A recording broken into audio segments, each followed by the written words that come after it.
Kejaksaan Negeri Surabaya akan mengajukan pencekalan terhadap terdakwa kasus kematian Dini Sera Aprianti Gregorius Ronald Tanur. Masih dari Jawa Timur, miris pemuda umur 19 tahun ditangkap karena berencana meledakkan 2 tempat ibadah dalam waktu dekat. Saya Anggi Pasaribu, Anda menyaksikan Sindo Prime.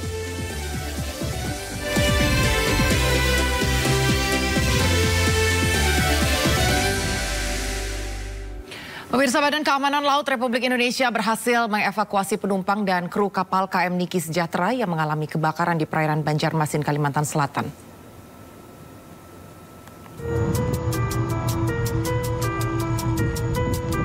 Badan Keamanan Laut Republik Indonesia berhasil evakuasi penumpang dan kru kapal KM Niki Sejahtera yang mengalami kebakaran di perairan Banjarmasin, Kalimantan Selatan.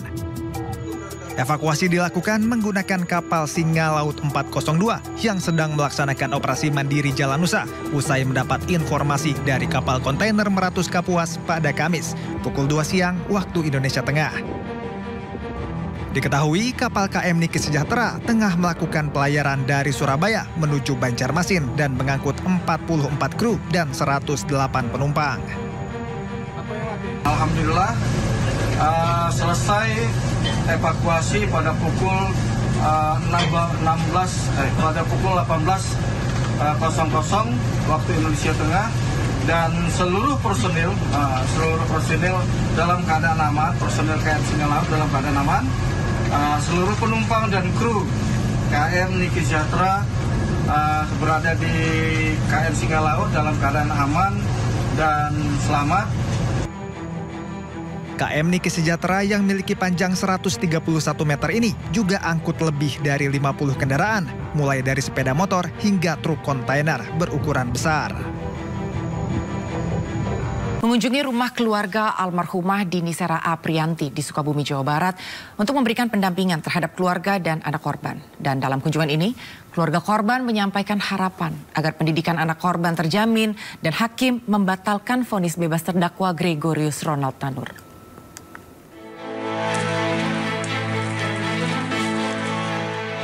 Kunjungan Kementerian Pemberdayaan Perempuan dan Perlindungan Anak ke rumah keluarga almarhumah Dini Sera Aprianti di Kampung Gunung Guru, Desa Babakan, Kecamatan Cisaat, Kabupaten Sukabumi, Jawa Barat untuk melakukan pendampingan terhadap keluarga dan anak sematawayang korban yang masih berusia 13 tahun. Pendampingan tersebut dilakukan agar anak korban mendapatkan haknya seperti pendidikan dan pengasuhan. Selain itu, Kementerian PPPA mendukung proses kasasi yang diajukan keluarga dan kuasa hukum korban. Memastikan pengasuhannya, kelanjutan pemenuhan haknya lah, termasuk pendidikan, dan mendapatkan jaminan dari keluarga bahwa keluarga sangat sayang sama putra, Ananda putranya ya. Lalu kemudian juga memastikan bahwa sampai kapanpun cinta mereka sama anak tetap akan terus diberikan. Pasca vonis bebas terhadap terdakwa Gregorius Ronald Tanur, Pengadilan Negeri Surabaya juga menganulir tuntutan jaksa penuntut umum terkait ganti rugi atau restitusi bagi ahli waris korban. Usai putusan tersebut, pihak keluarga almarhumah Dini Sera Aprianti meminta Mahkamah Agung untuk mengabulkan restitusi atau ganti rugi sebesar 263 juta. Hal itu untuk membantu membiayai pendidikan anak korban yang kini tengah menempuh pendidikan di pesantren. Kan kalau masalah almarhum Dini kan mungkin udah banyak juga yang memperhatikan. Nah kalau mungkin sekarang ke anaknya gitu, karena restitusinya itu kalau restitusi yang kemarin di putusan itu sekitar 263 juta ya kalau nggak salah gitu. Pokoknya sekitar 260 juta. Nah rencana itu dari keluarga restitusinya itu akan diapakan? restitusi. Kalau misalkan itu dibayarkan? Kalau itu dibayarkan, itu semuanya kita serahkan untuk anaknya, untuk pendidikan ke depan anaknya. Keluarga berharap dalam proses kasasi, pihaknya mendapatkan keadilan bagi korban dan anaknya. Dari Sukabumi, Jawa Barat, Budi Setiawan, iNews melaporkan.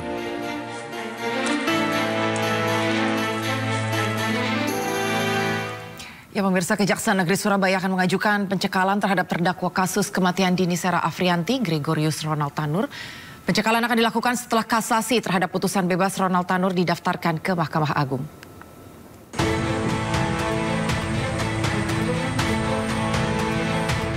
Kejaksaan Negeri Surabaya berencana mengajukan pencekalan terhadap Gregorius Ronald Tanur, terdakwa dalam kasus kematian Dini Sera Afrianti.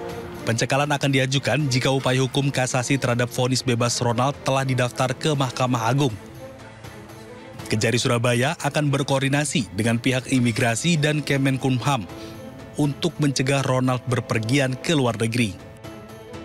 Nanti setelah kita melakukan kasasi ini, tentunya kita akan berkoordinasi dengan lembaga terkait, yaitu diantaranya adalah imigrasi dan Kemenkumham untuk melakukan cegah tangkal. Dan ini kita akan lakukan demi agar si pelaku juga bisa tidak bebas bepergian ke luar negeri. Dan ini akan kami lakukan langkah-langkah sesegera mungkin juga, Mas. Kejaksaan Negeri Surabaya telah menerima salinan putusan bebas Ronald Tanur. Salinan ini menjadi syarat utama pendaftaran kasasi terhadap putusan Hakim Pengadilan Negeri Surabaya ke Mahkamah Agung. Dari Surabaya, Jawa Timur, Hari Tambayong, iNews melaporkan. Gimana Bang pendapatnya? Ada komentar, Bang? Putusan bebas terdakwa pembunuhan Gregorius Ronald Tanur oleh Hakim Pengadilan Negeri Surabaya mendapat sorotan tajam oleh publik. Sementara menurut Humas PN Surabaya, putusan hakim tersebut merupakan hal yang normal sehingga tidak perlu dikomentari.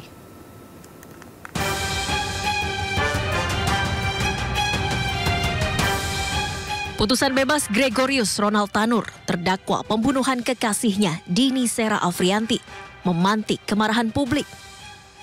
Vonis Majelis Hakim Pengadilan Negeri Surabaya dinilai janggal dan tidak memenuhi rasa keadilan untuk keluarga korban. Kejanggalan vonis bebas Ronald Tanur membuat sejumlah elemen masyarakat menggelar aksi tabur bunga di depan kantor Pengadilan Negeri Surabaya.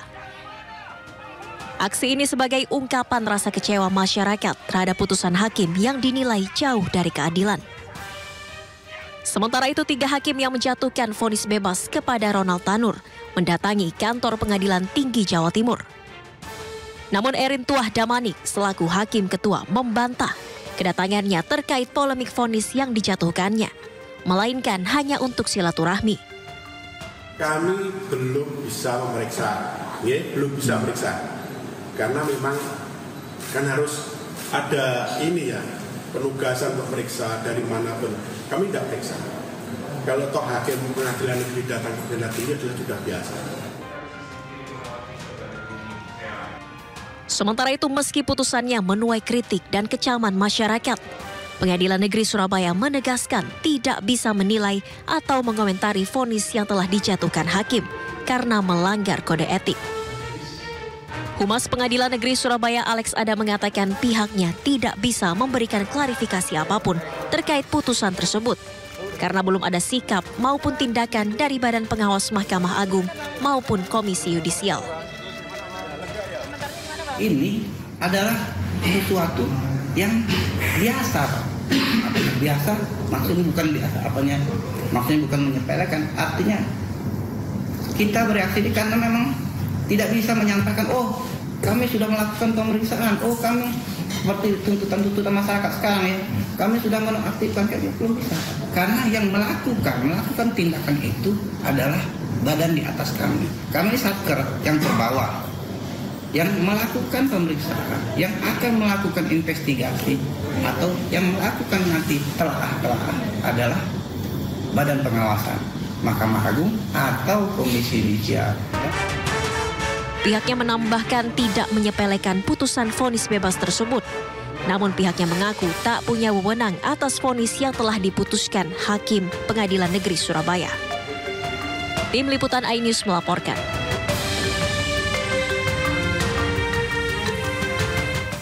Informasi lain pemirsa, Saka Tatal telah menjalani sidang peninjauan kembali di Pengadilan Negeri Cirebon, Jawa Barat. Dan kini keputusan ada di tangan Mahkamah Agung untuk menentukan nasib Saka dan terpidana lain dalam kasus pembunuhan Vina dan juga Egi.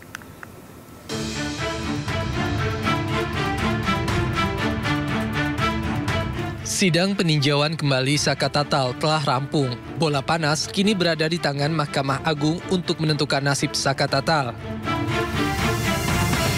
Jika gugatan peninjauan kembali Saka Tatal dikabulkan, maka hal ini akan berdampak pada konstruksi ulang kasus pembunuhan Vina. Sekaligus membawa angin segar bagi para terpidana lain yang juga berencana mengajukan peninjauan kembali. Apalagi jika fakta baru bisa membuktikan bahwa peristiwa kematian Vina dan Eki adalah kecelakaan tunggal, bukan pembunuhan seperti yang selama ini diketahui. Nah itu terjadi sekarang ini, kenapa dia PK?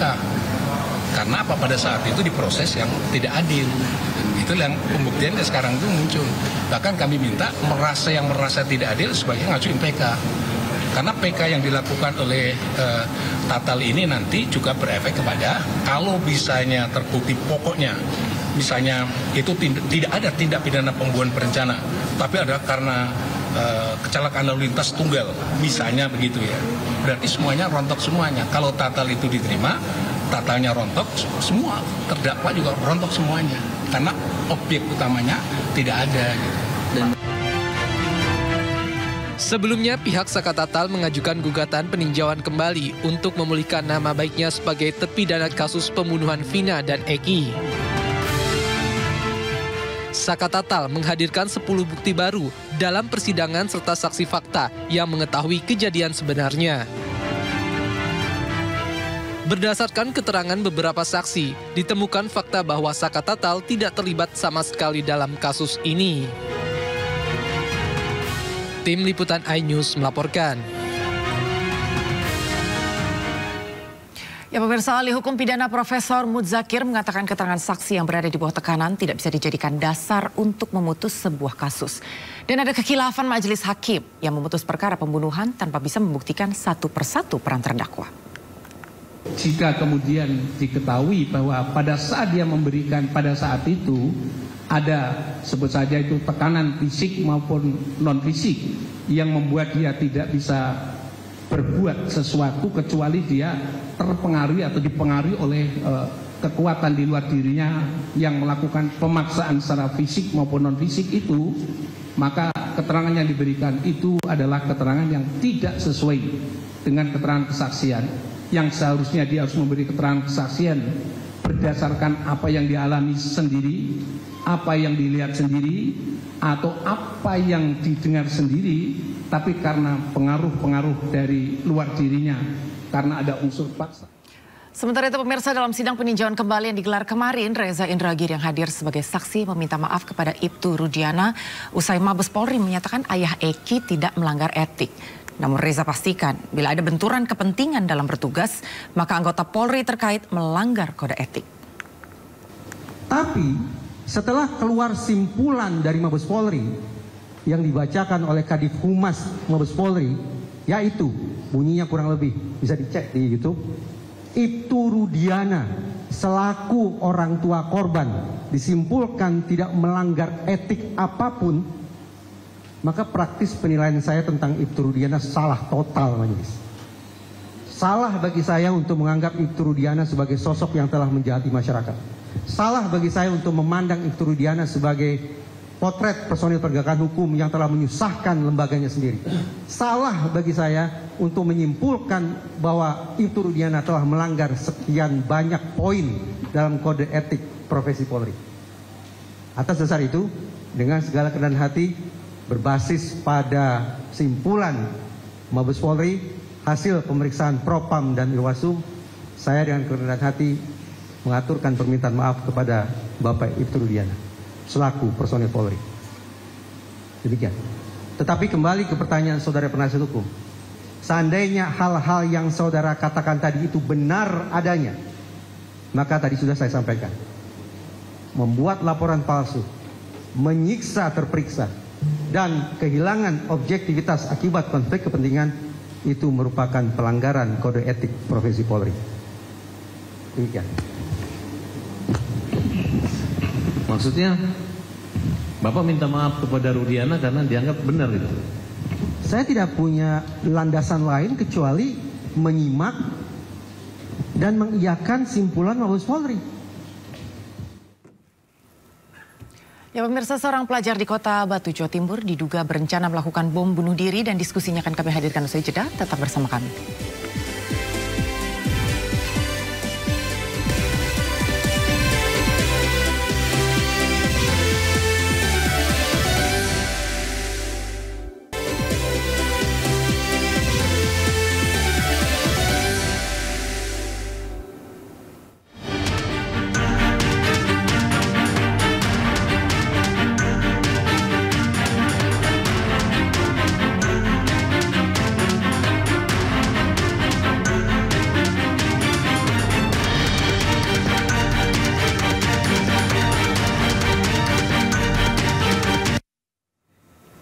Pemirsa, bahan peledak berdaya ledak tinggi ditemukan di rumah terduga teroris di Kota Batu, Jawa Timur. Bahan peledak ini ternyata akan digunakan pelaku untuk meledakkan 2 tempat ibadah.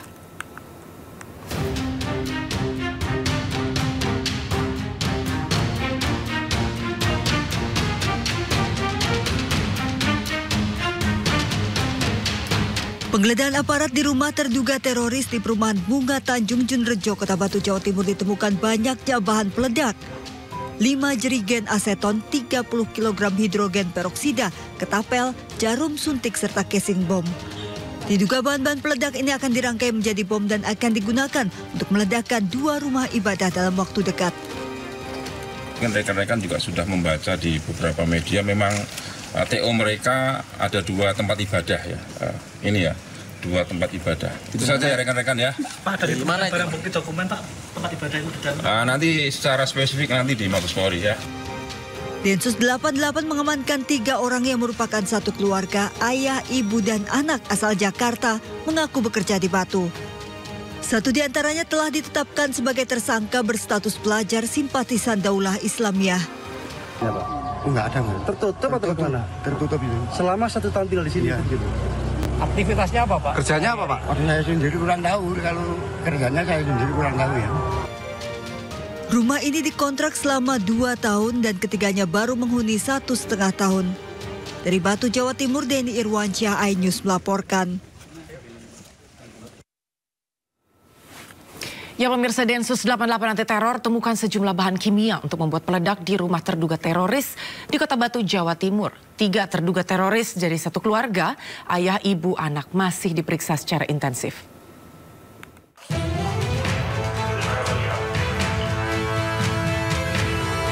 Beginilah suasana penggeledahan yang dilakukan tim Densus 88 di rumah terduga teroris di Komplek Perumahan Bunga Tanjung, Junrejo, Kota Batu, Jawa Timur. Dari hasil penggeledahan, petugas menemukan sejumlah bahan kimia untuk membuat peledak. Di antaranya 1 botol TATP ukuran 1 liter, 5 jerigen aseton, 1 jerigen hidrogen peroksida, ketapel, jarum besar, dan butiran gotri. Tak hanya bahan baku peledak, petugas juga menemukan sejumlah alat yang digunakan untuk meracik peledak. Seluruh temuan di TKP kini diamankan untuk kepentingan penyelidikan. Ada bahan kimia untuk membuat handak kan gitu. Kemudian di TKP juga ditemukan yang kedua peralatan pembuatan handak, ini ada di situ ya. Kemudian yang ketiga yang ditemukan di TKP itu casing bom. Ketiga terduga teroris yang merupakan satu keluarga, ayah, ibu, dan anaknya, hingga saat ini masih menjalani pemeriksaan lebih lanjut. Dari Batu, Jawa Timur, Denny Irwansyah, iNews melaporkan.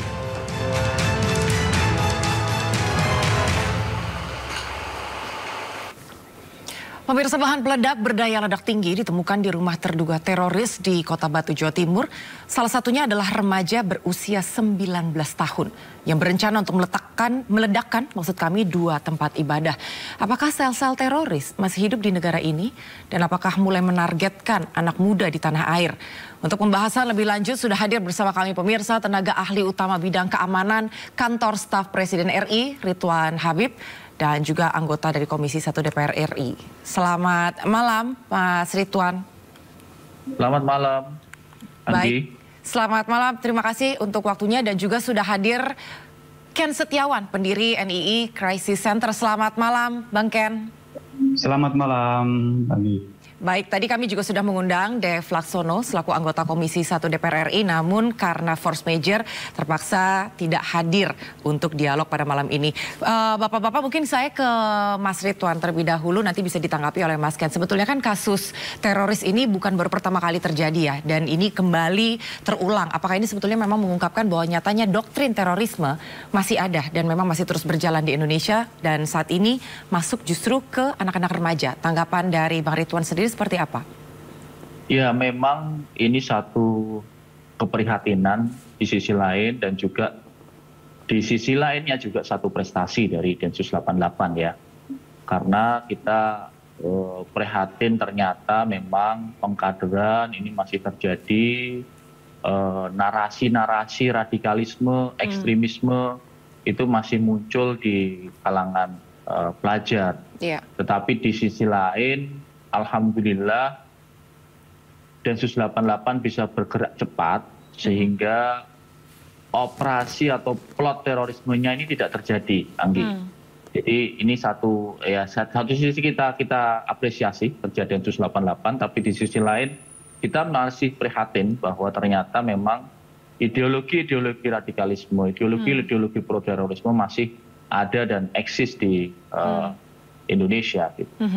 Kalau Bang Ken sendiri melihatnya, apakah ideologi terorisme ini memang betul-betul bisa lebih mudah diserap oleh anak-anak muda karena cenderung mungkin lebih berapi-api, lebih menggebu-gebu, sehingga lebih mudah menyerap doktrin terorisme?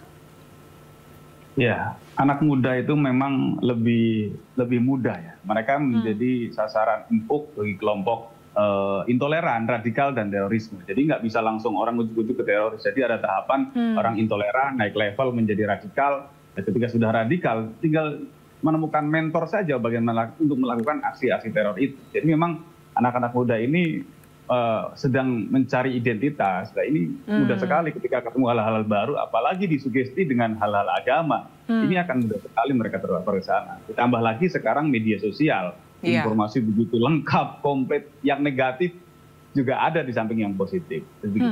Dan sebetulnya penyaringan terhadap informasi itu kan seharusnya bisa diserap oleh anak-anak remaja kita yang betul-betul sudah berpendidikan, sudah memahami sebetulnya mana yang benar dan mana yang salah. Apakah memang pengajaran atau mungkin doktrin-doktrin seperti ini masih sepertinya abu-abu untuk dinilai atau untuk dipilah-pilah oleh anak-anak remaja? Kalau Bang Ridwan sendiri melihatnya seperti apa? Memang kerja keras untuk melawan ini sudah dilakukan ya, terutama oleh BPIP dan BNPT.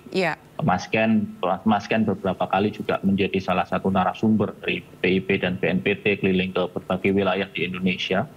Dan memang ini adu cepat dan adu taktik, karena kelompok-kelompok ini juga mereka melakukan pengkaderannya secara online. Apalagi setelah pandemi, ada kesulitan dari mereka untuk bertemu secara offline sehingga mengubah pola rekrutmennya menjadi rekrutmen online. Dan memang ini tantangan bagi pemerintah, adu kreatif, kemudian Gen Z ini nggak bisa diceramai kan, Gen Z, Gen Alpha ini kalau mendengar seminar atau ceramah mungkin mereka bosan atau mengantuk gitu ya. Nah, sementara ide-ide besar dari kontraradikalisme ini harus terus berjalan. Nah, inilah yang kemudian harus terus menjadi PR besar bagi pemerintah terutama untuk bisa mengemasnya sekreatif mungkin sehingga adik-adik kita ini punya semacam imunitas terhadap ideologi-ideologi yang menyasar gadget mereka. Karena masuknya ideologi ini melalui gadget, melalui laptop, melalui media sosial, dan ini yang memang harus adu cepat dengan kelompok-kelompok radikal. Dengan adanya gadget berarti bisa saya simpulkan masih terkait dengan tontonan-tontonan yang diserap, konten-konten yang diserap. Apakah sebetulnya Mas Ken bisa dibilang bahwa nilai-nilai yang diturunkan dari BPIP katakan atau BNPT masih terlalu berat dan belum membumi terhadap anak-anak kita, terhadap remaja-remaja Indonesia, sehingga masih terlalu berat untuk diserap sehingga masih tertinggal dengan kaderisasi yang dilakukan oleh oknum-oknum atau doktrin terorisme yang terjadi sejauh ini? mungkin bagi kalangan milenial mungkin dianggap kurang menarik karena hari ini tadi media sosial menawarkan ide-ide yang instan. Dan sebelum ini kan kita melihat di Sumatera Barat 1.250 anggota NII yang melakukan ikrar baiat kembali ke NKRI. Juga kemarin di Jambi ada 256. Artinya banyak memang masyarakat kita menyukai hal-hal yang instan, apalagi memang tahu ya, saya sendiri sebagai mantan pelaku, kita tuh biasanya terpapar karena salah guru. Jadi kita termakan doktrin sakral yang kita sebut sebagai kafir dan jihad. Jadi kalau sudah memaknai kafir, luar kelompok itu neraka semua, kita yang surga. Ketika sudah sini, itu tahap pertama intoleran. Naik radikal, bergabung, bersatu kelompok. Lah ini satu langkah lagi akan menjadi pelaku. Lah ini menurut saya tantangan pemerintah. Karena hari ini memang yang bisa ditindak hanya orang-orang yang sudah menjadi terorisme. Ketika sudah radikal pun ini tidak bisa ditindak, mengkampanyekan tentang negara Islam, misalnya tentang khilafah. Nah, mereka masih banyak bertebaran di masyarakat. Walaupun hari ini ya seperti NII sudah masuk ke dalam DTTOT ya, daftar teroris dan organisasi. Tapi ternyata ya faktanya organisasi ini masih menyebar. Bahkan mereka menggunakan kegiatan-kegiatan sosial, Yayasan Yatim Piatu, Yayasan Dua Apa. Mereka masih eksis di masyarakat. Tapi sebenarnya begini, Mas Ken, pada saat itu dengan pemikiran ekstremisme dan kemudian akhirnya memutuskan untuk akhirnya beralih gitu ya, putar badan gitu, balik kanan. Saat itu apa triggernya? Sebegitu mudahnya mempercayai doktrin-doktrin terorisme dan juga pemikiran-pemikiran dan juga pengajaran ekstremisme? Apapun halnya, ketika sudah dibumbui dengan agama kan menjadi bagus. Nah ini tadi, mereka korban doktrin kafir dan jihad.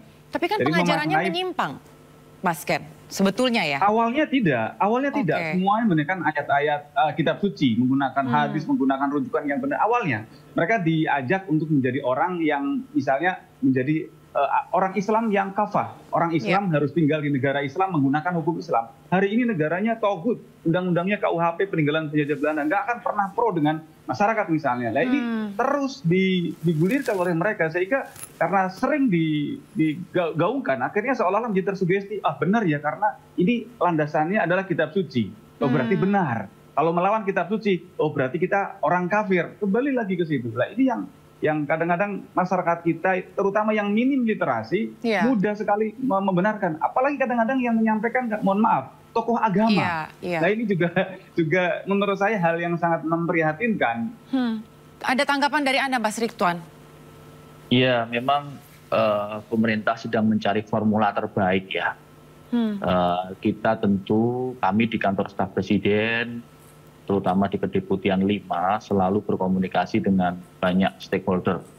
Tentu saja tidak hanya dari kalangan pemerintah itu sendiri, baik Densus 88 maupun BNPT, tapi juga dari teman-teman di luar. Kemarin kami misalnya beraudiensi dengan beberapa ormas-ormas Islam. Kemudian dari MUI juga kita minta pendapat dan saran-saran mereka terkait dengan ide-ide sekreatif mungkin tadi untuk membentengi adik-adik kita, generasi kita ini, generasi muda kita ini.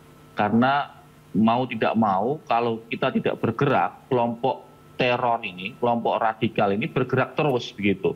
Artinya kalau pemerintah stuck di sini, sementara mereka terus melakukan kaderisasi, maka tertinggal pemerintah ini. Dan memang satu hal yang juga perlu kami sampaikan kepada publik bahwa di pemerintahan Presiden Jokowi, terutama 2 tahun ya, 2 tahun, 3 tahun bahkan 3 tahun terakhir ini memang alhamdulillah kita bisa menekan serangan teror seminimal mungkin. Dalam catatan kami terornya terakhir itu di Bandung itu ya, Astana, Polsek Astana itu. Dan ini yang kemudian moga-moga tidak terulang lagi. Dan sekali lagi yang di Malang ini juga plot yang berhasil dibongkar oleh Densus 88 ini satu blessing in disguise. Karena kalau ini tidak dibongkar, maka kita akan menghadapi situasi yang sangat critical dan very serious karena bomnya sebenarnya sudah siap rakit. Sudah siap rakit dan targetnya juga sudah jelas ya. Targetnya adalah rumah-rumah ibadah. Apalagi ini menjelang peringatan 17 Agustus yang kita harapkan kesakralan Hari Ulang Tahun Kemerdekaan Republik Indonesia ini tidak kemudian ternodai oleh aksi teror. memang kalau dilihat secara rekam jejaknya tentunya pemerintah perlu diapresiasi begitu banyak upaya yang memang sebetulnya sudah dilakukan untuk menekan angka terorisme dan kemudian untuk menangkal nilai-nilai radikalisme. Tapi kemudian Mas Ken, apakah sebetulnya pihak-pihak ini, oknum-oknum ini sebetulnya bisa mulai dibaca kira-kira ada momen-momen tertentukah yang sebetulnya akan dimanfaatkan sehingga bisa lebih memitigasi lagi kemungkinan pelaku melakukan bom bunuh diri dan menargetkan tempat-tempat tertentu. Kalau misalnya tadi kan sempat disampaikan, jangan sampai ini menodai kemerdekaan Indonesia. Apakah memang sebetulnya pihak-pihak ini menunggu momen-momen tertentu? Mereka sebenarnya acak, tapi memang seperti 17 Agustus ini kan sebagai simbol kemerdekaan Republik Indonesia. Sementara mereka tidak mengakuinya. Dan tempat ibadah juga menjadi sasaran. Tapi kami satu sisi tadi mengapresiasi tim Densus 88 di 2023 itu zero tech ya. Namun ini menurut saya juga jangan selalu menjadi perbincangan sebuah pencapaian.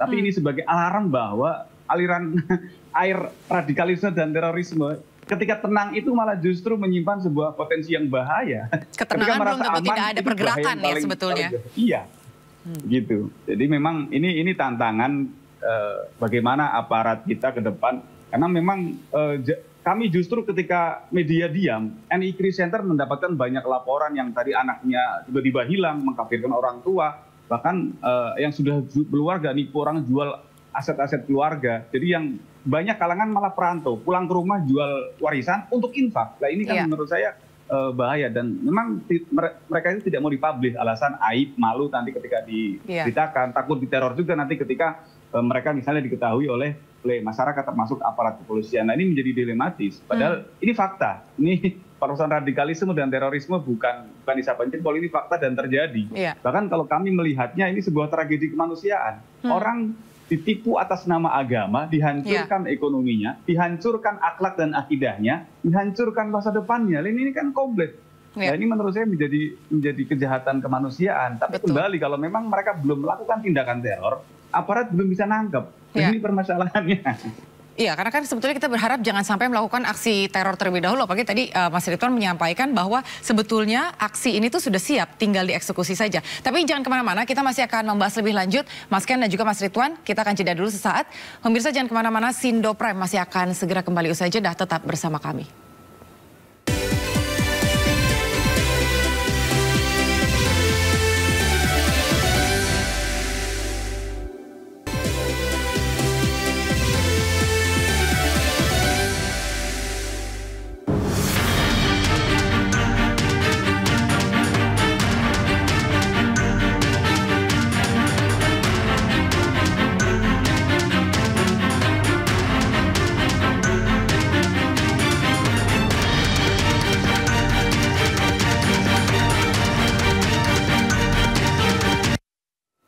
Masih bersama kami di Sindo Prime, pemirsa, dan masih bersama saya Anggi Pasaribu, tentunya masih dengan narasumber yang bergabung melalui saluran Zoom. Ridwan Habib, tenaga ahli utama bidang keamanan KSPRI, dan juga Ken Setiawan, pendiri NII Crisis Center. Tadi sempat disampaikan oleh Mas Ken bahwa pemerintah atau mungkin Densus 88 lebih banyak mengambil sikap begitu ketika memang sudah terlihat ada potensi akan adanya eksekusi nih untuk pelaku melakukan aksi bom bunuh diri.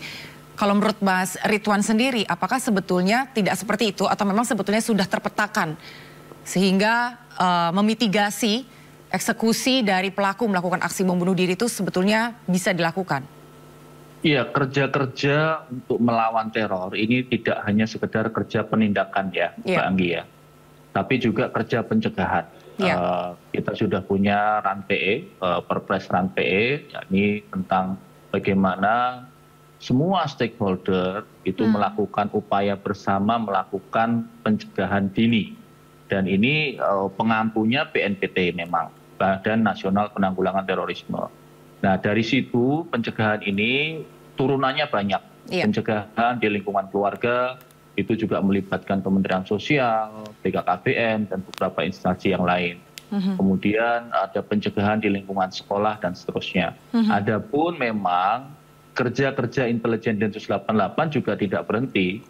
Teman-teman Densus 88 kan bekerjanya 24 jam 7 hari seminggu, tidak ada libur mereka. Nah ini yang kemudian bisa kita pahami bahwa ada antara ranah pencegahan, ranah penindakan ini juga berjalan secara simultan. Jadi jangan kemudian kita seolah-olah bahwa kalau ini penindakan doang, pencegahannya nggak jalan, dua-duanya berjalan.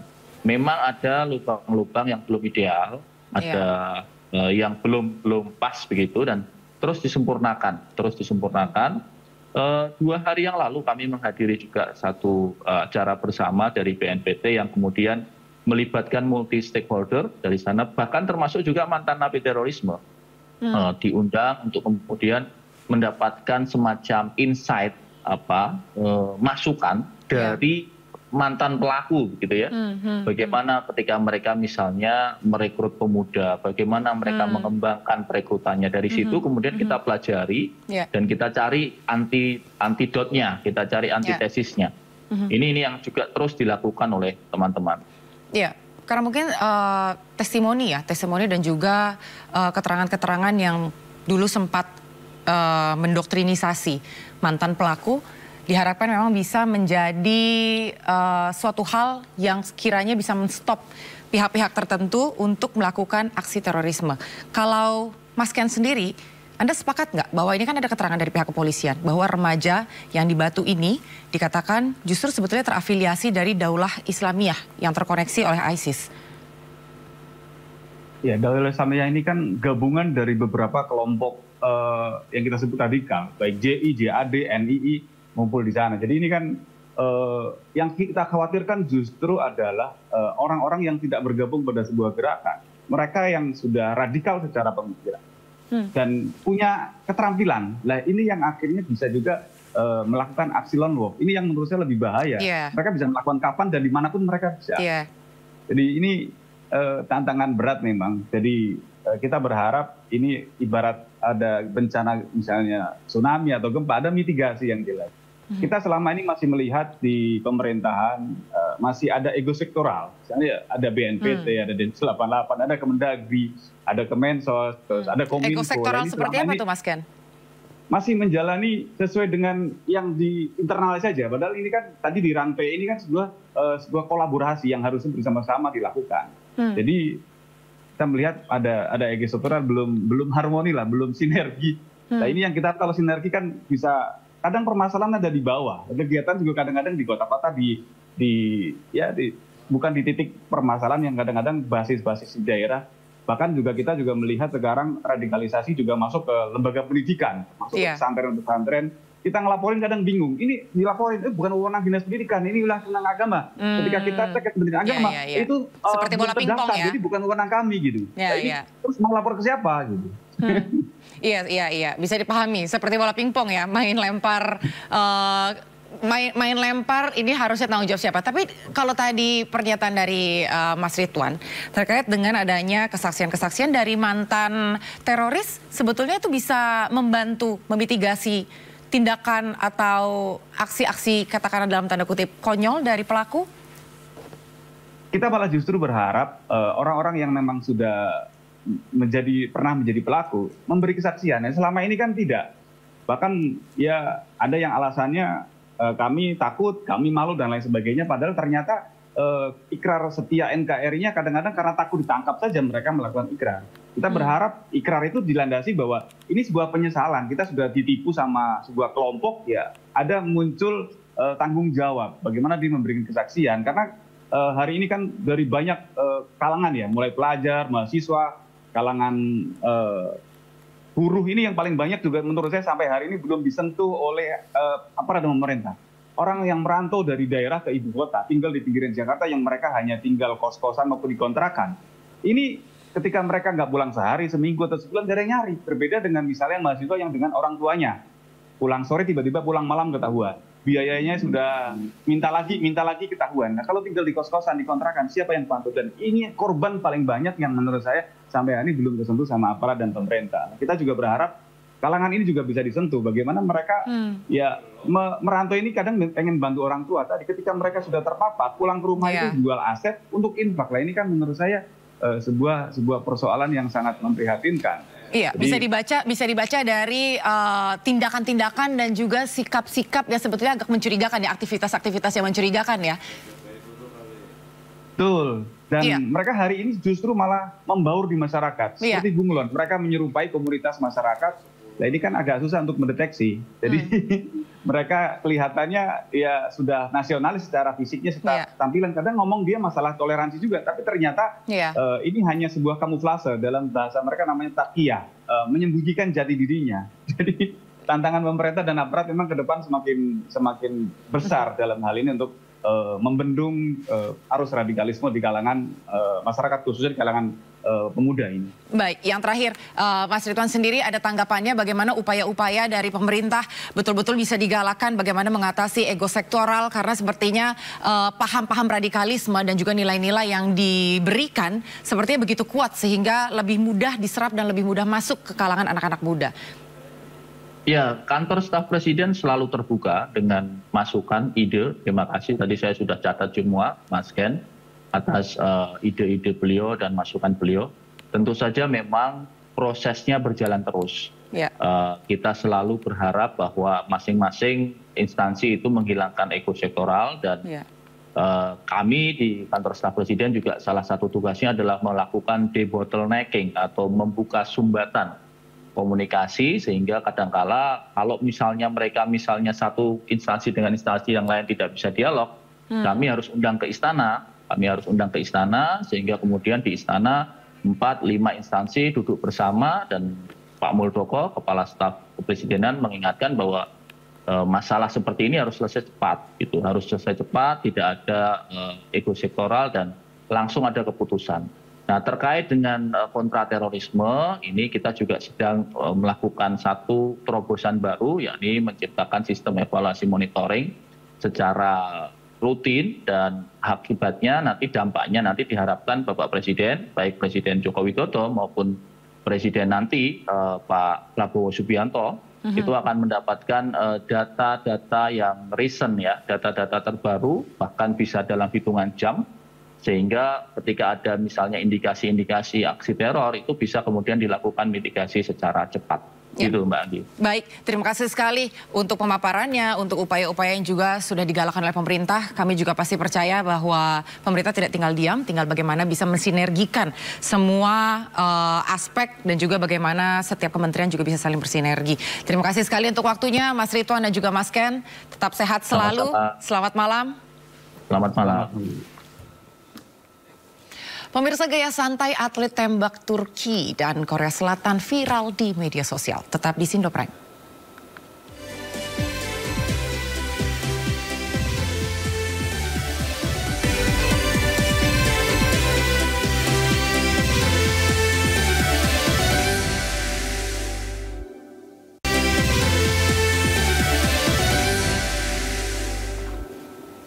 Kembali di Sindo Prime, pemirsa, emak-emak menyampaikan keprihatinannya dengan maraknya judi online yang menyasar anak-anak.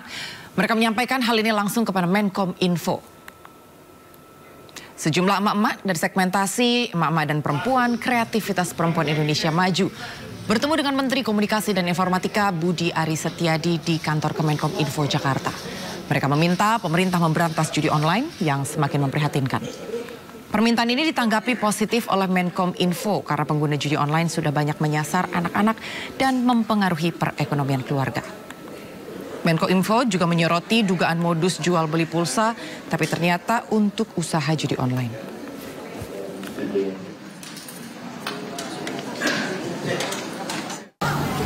Judi online ini sudah merambah seluruh masyarakat Indonesia dan merata ya. Tapi kalangan generasi muda ini kan harus kita literasi supaya jangan terjebak judi online, apalagi anak-anak, karena menurut data PPATK ada 194.000 anak-anak yang terindikasi bermain judi online kan. 194.000 itu bukan jumlah yang sedikit loh, anak-anak. Nah itu kan karena itu ada literasinya juga buat ibu-ibu gitu, juga ibu-ibu supaya perhatian kalau anaknya kusuk sendiri lagi main HP gitu. Jangan-jangan itu judi online, apalagi sudah menyangkut keuangan keluarga.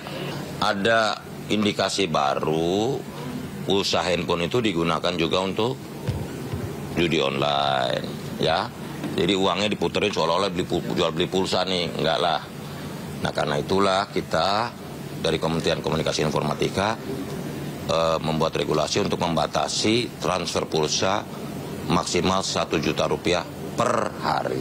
Karena masa ada transaksi pulsa bisa 500 juta sehari, 1 miliar sehari, untung buat apa? Ini mulai kapan, Pak? Oh, kemarin udah kita ini. Oh, dari kemarin? Dari kemarin.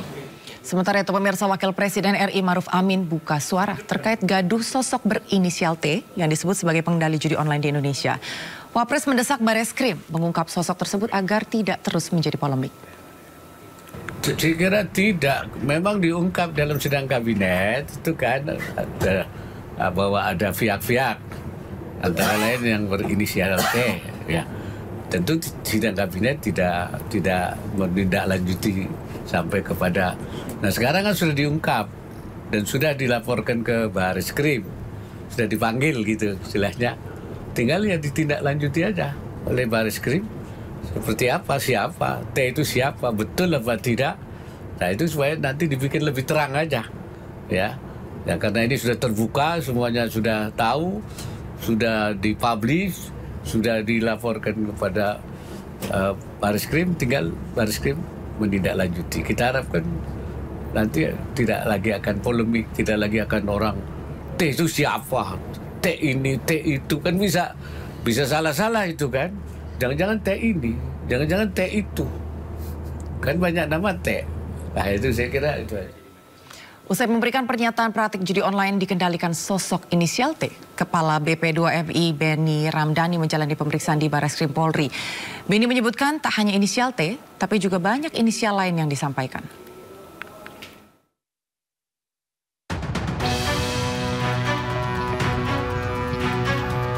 Kepala BP2MI Benny Ramdhani menjawab kegaduhan usai pernyataannya mengenai dugaan praktik judi online dikendalikan seseorang berinisial T. Benny berdalih tak hanya menyebut inisial T, tapi juga S atau J. Perang BP2MI dengan para sindikat yang tidak mungkin kita mengambil langkah mundur. Terkait inisial T yang selama ini juga menjadi pertanyaan banyak pihak, rekan-rekan media, karena pemberian klarifikasi sudah dilakukan tadi, maka silahkan nanti tanya ke penyidik, ya. Tapi sesungguhnya saat saya menyampaikan dalam rapat internal di istana, karena temanya adalah tema tentang TPPO, ya, itu kan tidak hanya inisial T yang saya sampaikan, tapi juga ada inisial-inisial lain. Misalnya terkait penempatan ilegal ke Singapura. Ada inisial S _J, itu statusnya DPO hingga hari ini. Ramainya pembahasan mengenai sosok bandar diduga berinisial T disebut awalnya oleh Kepala Badan Perlindungan dan Pekerja Migran Indonesia Benny Ramdhani. Untuk hal ini, saya menyatakan di depan Presiden, Panglima TNI dan Kapolri, sebetulnya sangat mudah untuk menangkap siapa aktor di balik bisnis judi online di Kamboja dan siapa aktor di balik scamming online. Saya cukup menyebut inisialnya T aja paling depan lah. Yang kedua saya nggak perlu sebut, dan ini saya sebut di depan Presiden. Sementara itu, Menkominfo Budi Aris Setiadi mengaku tak tahu menau siapa sosok berinisial T yang dimaksud. Kalau tanya inisial gini loh, kalau tanya inisial, tanya yang buat inisial, jangan tanya kita, emang tebak-tebak buah manggis. Katanya BP2MI sudah melaporkan Pak ke Satgas dan juga ke Presiden Pak. Ya sudah, tanya aja yang membuat pernyataan. Tapi siapa buat itu Pak namanya Pak? Saya kalau T, saya masalah T itu kan banyak. Ada masa Mayor Teddy. Bang Soeharto bukan Pak? Enggak lah, bukan lah. Udahlah, pokoknya kita Dugaan sosok bandar berinisial T ini ramai diperbincangkan netizen di jagat media sosial. Bahkan, kata kunci inisial T sempat menjadi trending topik di media sosial X. Tim Liputan iNews melaporkan. Ya pemirsa, Wakil Presiden RI terpilih Gibran Rakabuming Raka memantau langsung uji coba program makan siang gratis SDN Klampis Ngasem 3 Surabaya, Jawa Timur.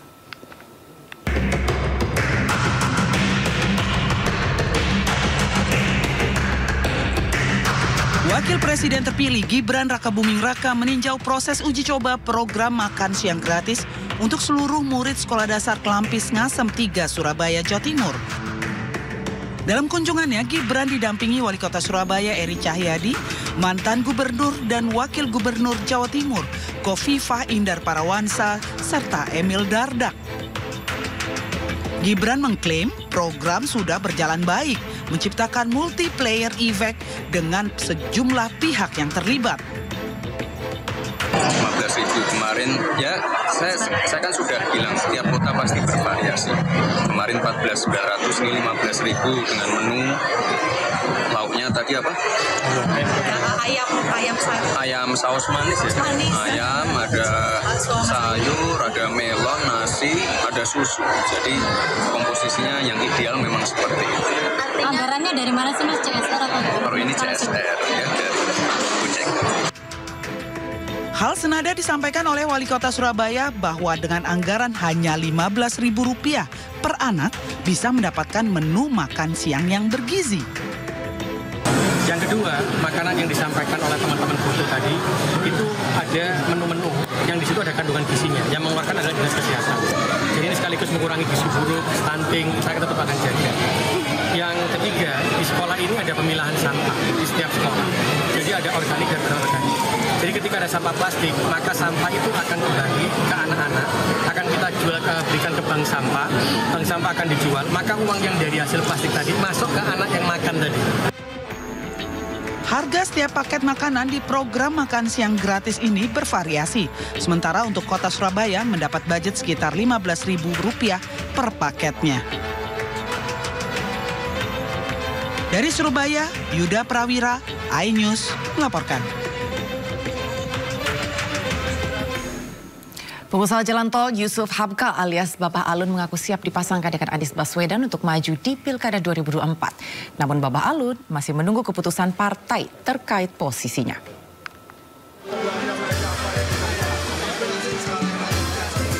Kamis siang, Yusuf Hamka belusukan ke Pasar Tanah Abang, Jakarta Pusat disambut pedagang. Namun pengusaha jalan tol ini membantah belusukannya ke Tanah Abang mencari dukungan warga jelang Pilkada. Namun ia siap maju dan dipasangkan dengan siapapun termasuk Anies Baswedan. Saya dipasangkan sama siapa aja siap asal partai yang memasangkan. Pokoknya terserah partai, ikut baik pokoknya kita. Kayak kunci Inggris, mau baut 8 inch, 5 inch, 2 inch, bisa pokoknya sampai situ. DPP Partai Golkar resmi memberikan surat instruksi kepada Yusuf Hamka untuk maju di Pilkada Jakarta 2024. Yusuf Hamka menyerahkan keputusan pencalonannya kepada Partai Golkar. Dari Jakarta, Rani Sanjaya, iNews melaporkan. Ratusan kendaraan dinas Pemkot Bekasi senilai Rp61 miliar dilaporkan hilang. Temuan tersebut dilaporkan berdasarkan audit Badan Pemeriksaan Keuangan.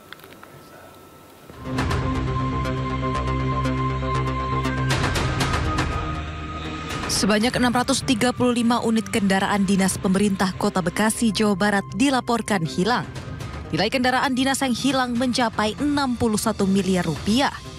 Temuan ini berdasarkan hasil pemeriksaan Badan Pemeriksa Keuangan atas laporan keuangan pemerintah daerah tahun anggaran 2023. Pihak Pemkot menyatakan belum mengetahui terkait hilangnya kendaraan yang merupakan aset pemerintah Kota Bekasi ini. Namun, Pemkot berjanji akan mendata ulang seluruh kendaraan dinas untuk menanggapi temuan ini. Kalau berbicara raib juga saya belum tahu persis beritanya, itu berkata orang. Karena ini kalau berbicara 600 kalau hilang ya kebangetan aja aset menurut saya. Mungkin ada, tinggal barangkali dibenahi terhadap di mana-mana aja kendaraannya.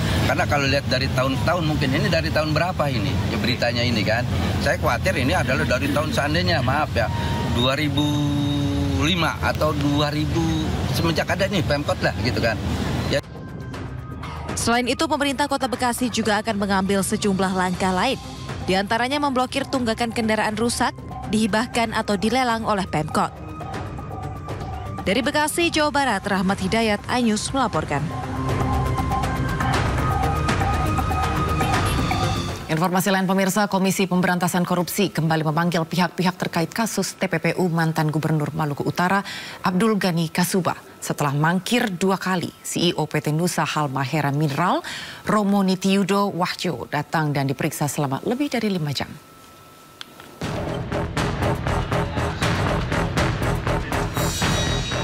Lembaga Anti Rasuah Komisi Pemberantasan Korupsi masih mendalami kasus dugaan TPPU perizinan tambang di Maluku Utara.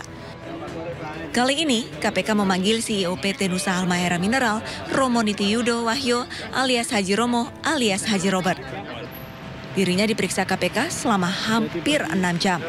Sebelumnya, Romo Nitiyudo mangkir 2 kali dalam pemanggilan pemeriksaan KPK. Setelah petugas mengancam akan menjemput paksa, Romo akhirnya mendatangi KPK. Ini jadi Muhammad Syarif kayak yang rusak ekosistem bisnis tambang atau gimana sih Pak Haji? Lu tanya aja KPK, yang lebih tahu dari gua, Bos. Iya kan? Pokoknya KPK kerjanya top gitu aja deh. Udah aku. Mantan Gubernur Maluku Utara Abdul Ghani Kasuba sudah menyandang status tersangka. Kasus dugaan TPPU perizinan tambang di Maluku Utara ini memiliki nilai 102 miliar rupiah. Abdul Ghani didakwa menerima suap senilai 5 miliar rupiah dan 60 ribu dolar Amerika, disertai penerimaan gratifikasi senilai 99,8 miliar rupiah dan 30 ribu dolar Amerika. Saat ini kasus dugaan suap dan gratifikasi perkara Abdul Ghani masih berlangsung di Pengadilan Tindak Pidana Korupsi pada Pengadilan Negeri Ternate. Dari Jakarta, Tim Liputan iNews melaporkan.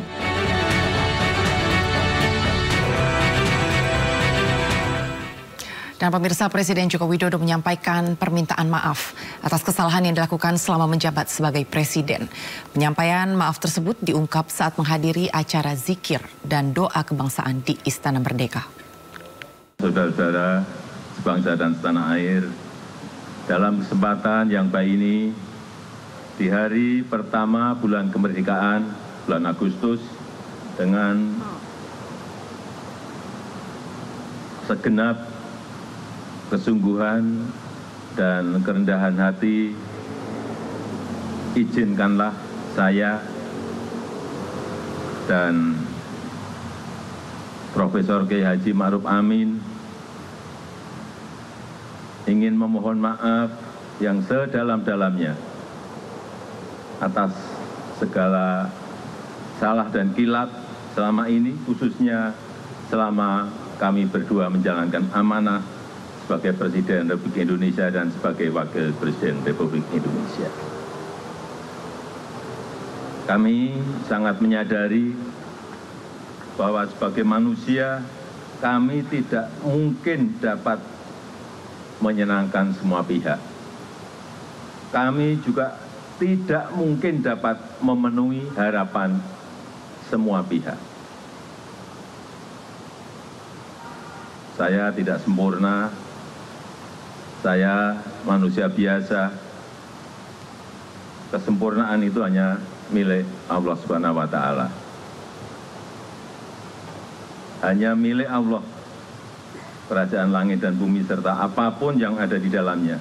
Wakil Presiden RI ke-10 dan 12 Yusuf Kala bertolak ke Doha, Qatar untuk menghadiri pemakaman tokoh pemimpin Hamas Ismail Haniyeh.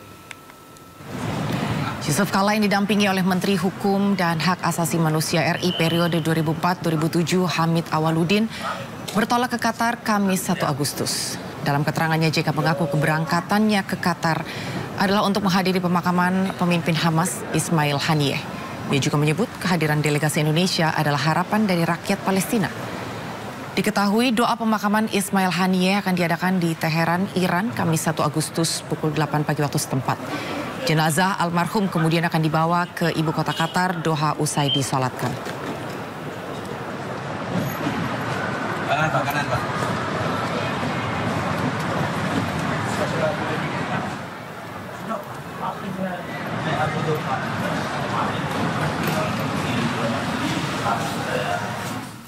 Kejaksaan Agung menyatakan memberi atensi pemirsa terkait penanganan kasus pembunuhan Vina dan Eki di Cirebon. Selaku Kepala Pusat Penerangan Hukum Kejaksaan Agung atau Kapuspenkum Kejagung Harli Siregar menegaskan keputusan hakim harus dianggap benar sampai dapat dibuktikan sebaliknya. Seperti diketahui, peninjauan hukum kembali terhadap saksi dan juga tersangka sedang dilakukan. Jika hakim memutuskan peninjauan kembali hukum kembali dikabulkan, maka Kejaksaan Agung turut memberi perhatian khusus. Terkait dengan kasus Vina, ini kan saling lempar nih sebenarnya sekarang. Nah, kami harus taat ajas, ya, kami taat ajas bahwa sekarang kan sudah ada putusan yang berkekuatan hukum tetap. Betul. Nah, ajas yang menyatakan bahwa putusan hakim harus dianggap benar sampai bisa dibuktikan sebaliknya. Nah, ketika misalnya ada fakta-fakta yang menyatakan bahwa ternyata putusan hakim itu tidak benar, dengan ada putusan yang baru, ya kita juga akan ngikut, kita juga akan melakukan langkah-langkah, ya kan, terhadap itu saja. Karena kita pun tidak boleh dipengaruhi oleh karena pengaruh netizen, pengaruh publik dan seterusnya. Sekali lagi saya sampaikan, ini kan dalam rangka bagaimana mewujudkan kebenaran hukum yang material. Ya.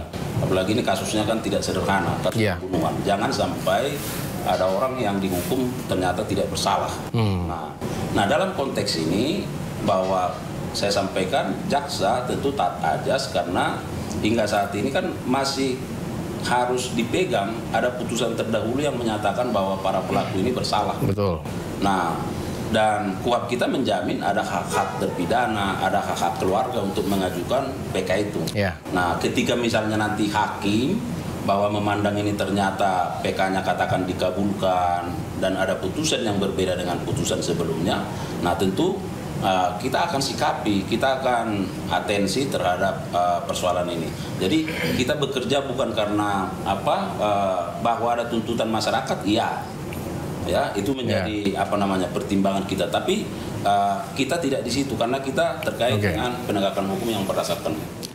Ya pemirsa, usai sudah Sido Prime hari ini, jangan lupa Anda bisa mendapatkan informasi terkini dan terbaru melalui portal yang menghadirkan berita daerah, berita nasional dan berita internasional di inews.id. Dan mewakili seluruh kerabat kerja yang bertugas, saya Anggi Pasaribu pamit undur diri. Terima kasih, sampai jumpa.